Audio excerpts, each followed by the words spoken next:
लाडक्या बहिणींनो, ज्यांची ई-के-वाय-सी चुकली होती, अशांना आता काळजी करण्याची गरज नाही. कारण ई-के-वाय-सी दुरुस्त करण्यासाठी शासनाकडून नवीन ऑप्शन आलेला आहे. यासाठी सर्वप्रथम आपल्याला लाडकी बहीण योजनेची वेबसाईट ओपन करायची आहे. वेबसाईट ओपन केल्यानंतर ई-के-वाय-सीची संधी फक्त त्या लाभार्थ्यांना आहे, ज्यांच्याकडून ई-के-वाय-सी करताना चुकीचे पर्याय निवडण्यात आलेले आहेत. असा जो ऑप्शन दिसतोय मी ते हायलाइट करत आहे, त्याच्यावर क्लिक करायचं आहे.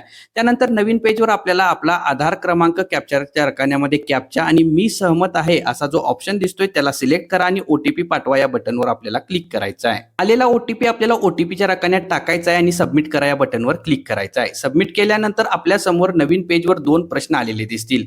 त्या दोन्ही प्रश्नांची उत्तरे नाही अशी निवडा आणि खाली दिलेला चेकबॉक्स चेक करा, म्हणजे त्याच्यामध्ये टिक करा आणि पुन्हा एकदा सबमिट करा.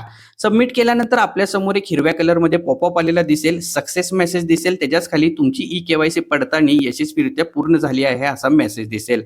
म्हणजे आपण ही केलेली संपूर्ण प्रोसेस आता कंप्लीट झालेली आहे आणि अशा पद्धतीने आपण वेबसाईटवर आलेला नवीन ऑप्शन वापरून आपली चुकलेली ई-के-वाय-सी पूर्ण करू शकतो, दुरुस्त करू शकतो. ही माहिती व हा व्हिडिओ तुम्हाला कसा वाटला मला कमेंट करून नक्की सांगा. असेच व्हिडिओ पाहण्यासाठी आपल्या चॅनलला सबस्क्राईब करा आणि इंस्टाग्रामवर पाहत असाल तर फॉलो करायला विसरू नका. धन्यवाद.